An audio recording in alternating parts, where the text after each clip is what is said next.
When EIC Kevin Duke sent out an email asking the MO staff for a list of good bikes that had been long neglected by both its manufacturer and us, one bike immediately came to mind, the Suzuki Bandit 1250's ABS. Mildly updated after a couple years' absence, the 2016 Bandit 1250's ABS receives a new half fairing plus some internal engine tweaks. While changes to a fun all-around motorcycle warrants a road test, the Bandit is also the bike on which I gave my oldest daughter her first motorcycle ride way back in 2011. So, the big Bandito will always hold a special place in my heart, and I had waited far too long to throw a leg over one. The beating heart of the Bandit is a collection of old-school technology that has been repeatedly polished to its current state of under-stressed brilliance. This year the engine receives a new chrome nitride coating on the piston's upper compression and oil control rings.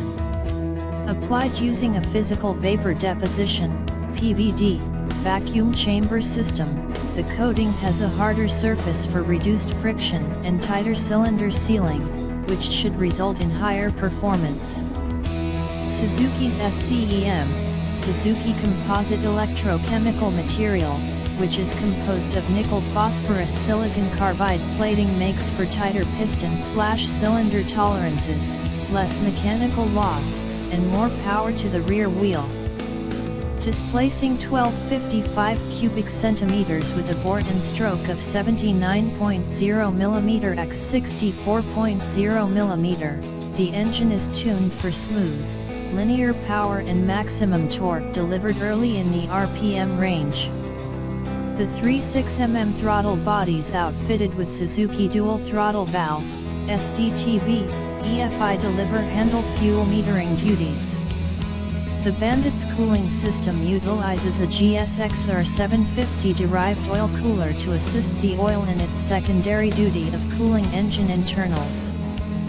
For the most part, the engine delivers the smooth power throughout the RPM range for which it was designed.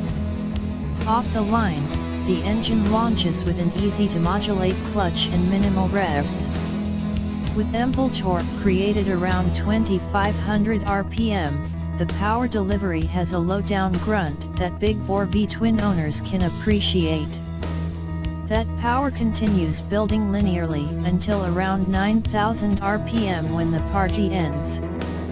If the Bandit hadn't been delivering roughly the same mid-90s peak horsepower for years, the revelation of less than 100 HP output would be scandalous. Instead, it's old news. Having all that displacement produce only double-digit horsepower output seems pretty odd on paper. However, you won't miss it out on the road unless you're expecting an open-class sport bike's top-end rush. Recalibrate your sensors for streetable power delivery that will work in almost any riding situation, and Suzuki's choice makes tons of sense.